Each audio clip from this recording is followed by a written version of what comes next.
Yo, what's good, YouTube? So today we got a topic today that is, I think, is pretty important. So today's topic is going to be the artist versus the producer competition.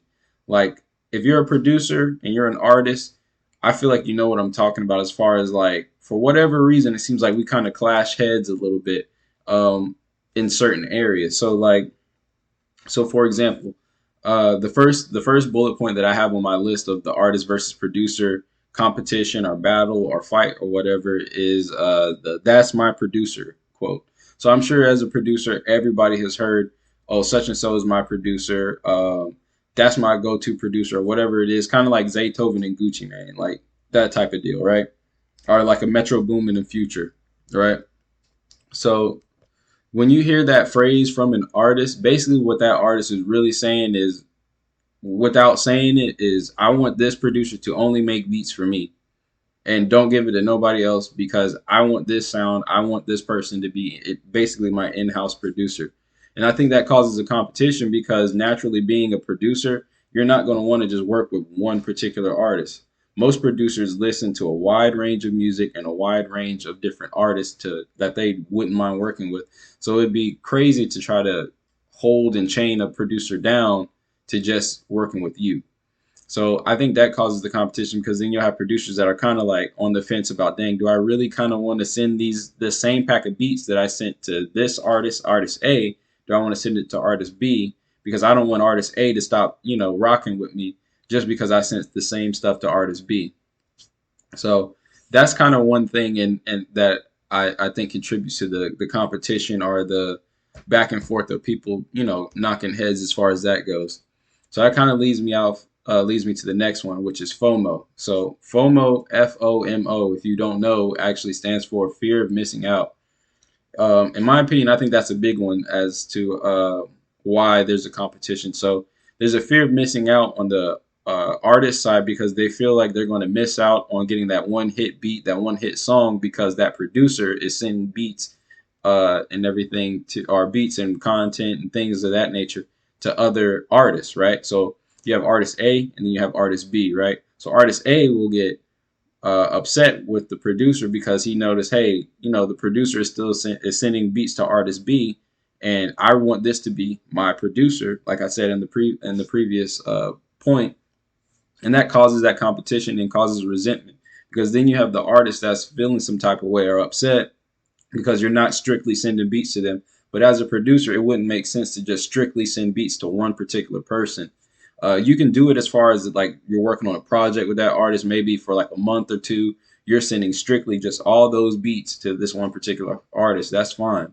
But to just literally just make one artist the only person you produce for, unless y'all got some type of crazy chemistry and everything that y'all put out is going crazy and you're making hits like that, I wouldn't suggest it. So that creates that type of competition. That's actually called, competition anxiety, right?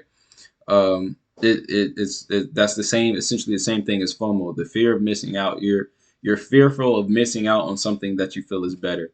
So I think that goes also on the producer side of things, where why producers actually send their beats out to multiple people, because if I have a fear of missing out on making a big hit song if I'm only sending it to one producer or one artist. So I need to send it to my beats to this artist, this artist, this artist, this artist, right?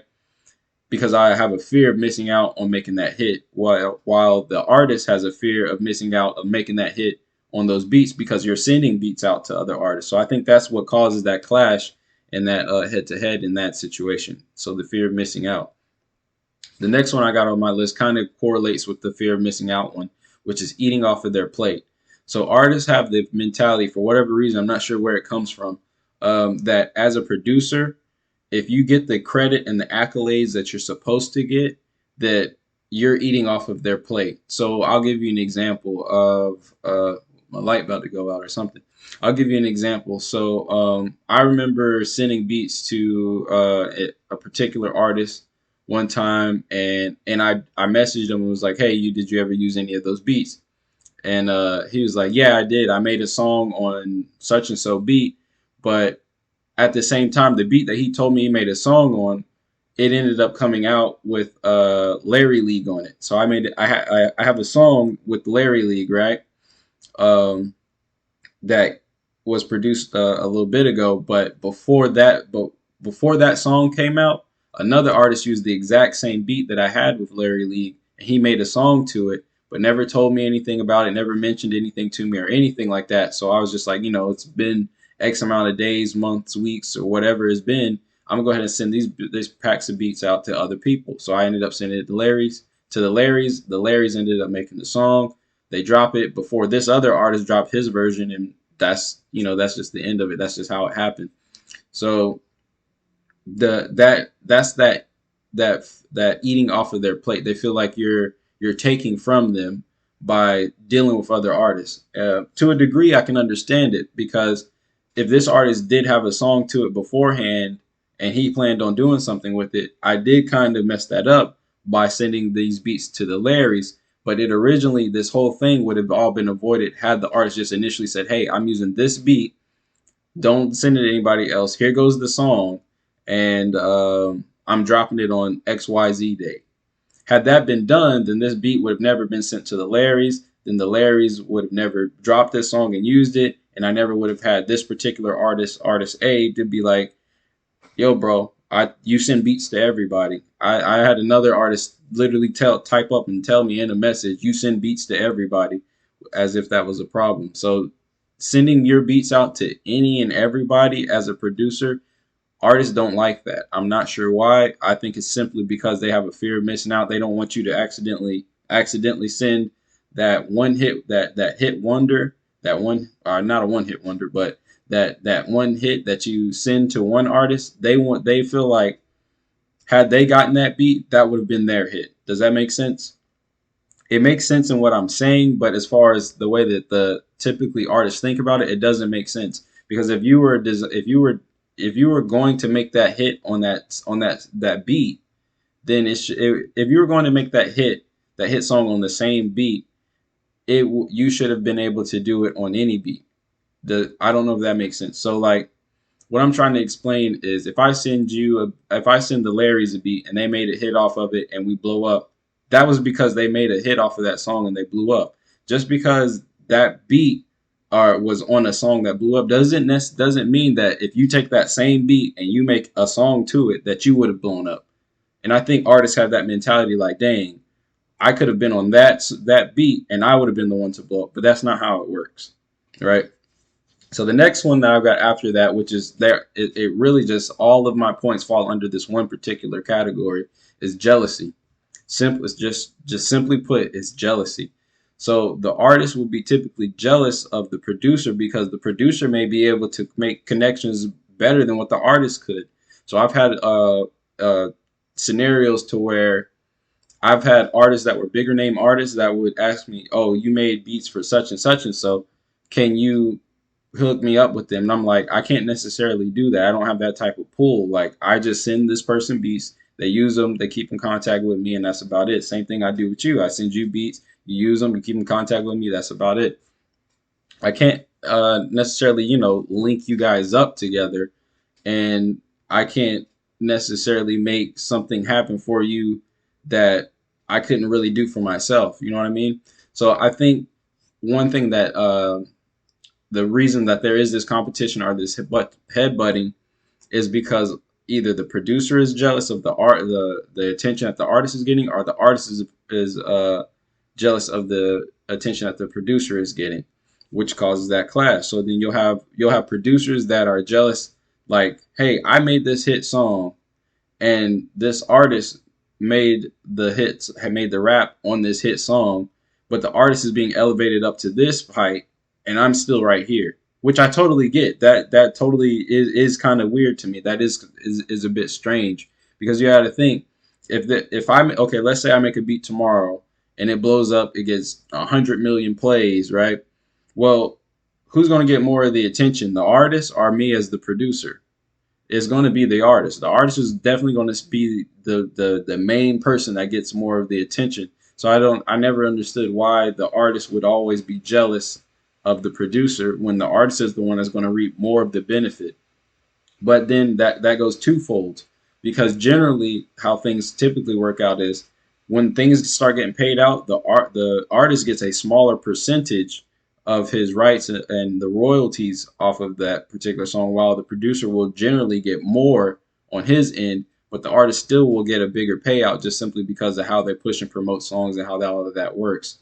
So a lot of this all just leads back to jealousy. Either the producer is jealous, or the artist is jealous, right?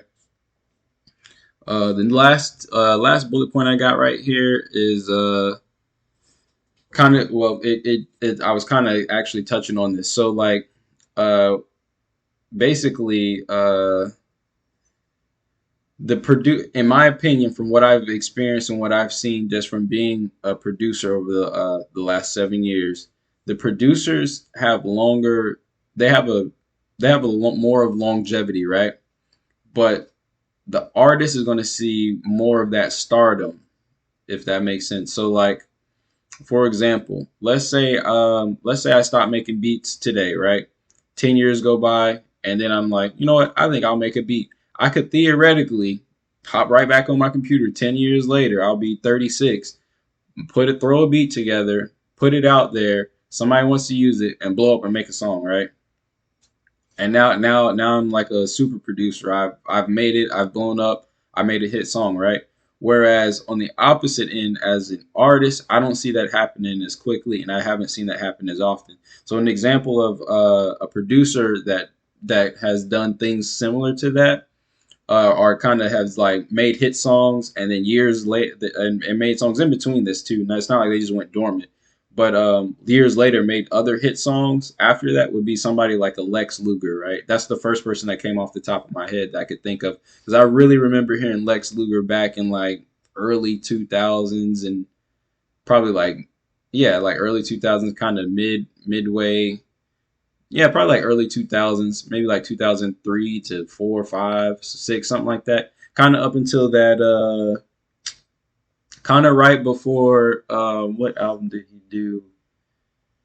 I want to say it was that Juicy J album, and then he had a couple of songs with Wiz Khalifa back when I was in like 8th grade.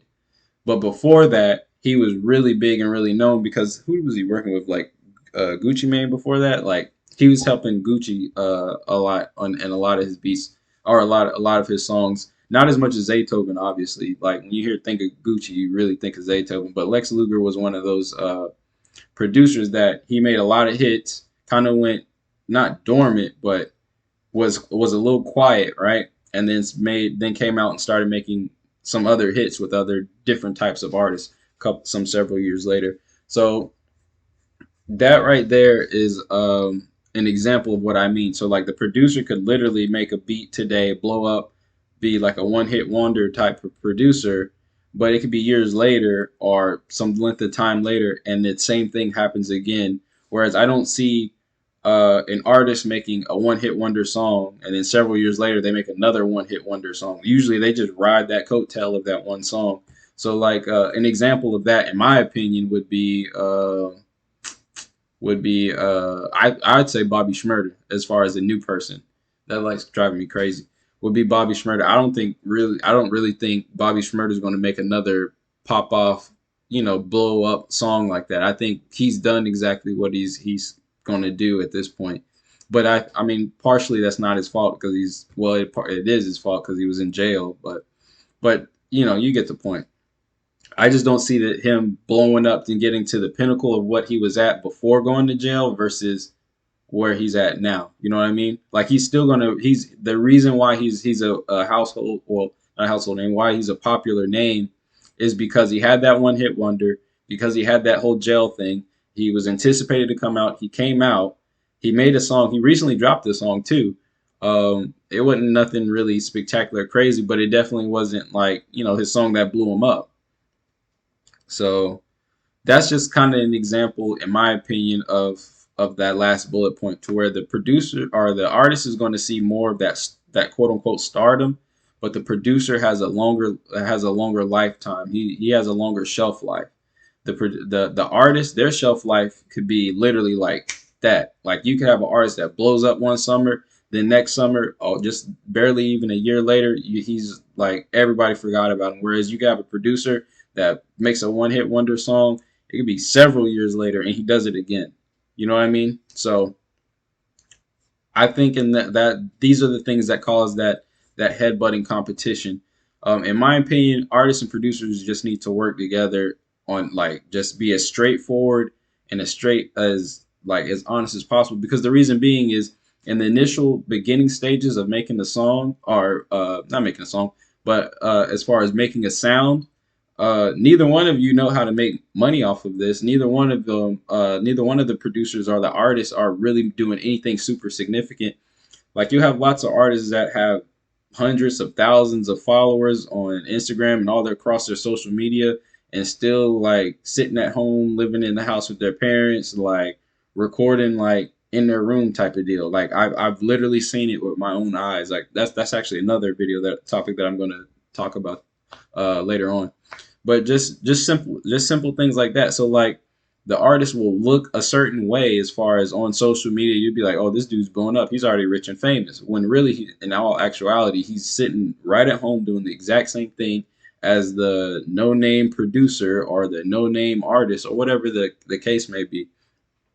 So that's why I say the artist is going to see a bigger bit of stardom and probably more well, definitely more attention, but the producer is going to have a longer shelf life. Like I could make beats up until I'm 60 years old. Like I could be an old man still making beats. There's another producer. He's an older guy. What's his name? I think it's like Mike Dean. I think he's one of them. He's an older guy. And what's his name? Scott Starch, something like that. The guy that does all most of Travis Scott's stuff. That guy's an older guy. He's been in the game and been doing music for several years, like decades, really, right? But you don't hear about artists having that same type of shelf life and on the same type of level like a producer like that is, where you'd have a producer that's been making beats for 20 years and he's made hits for people 20 years ago and still making hits for people now today.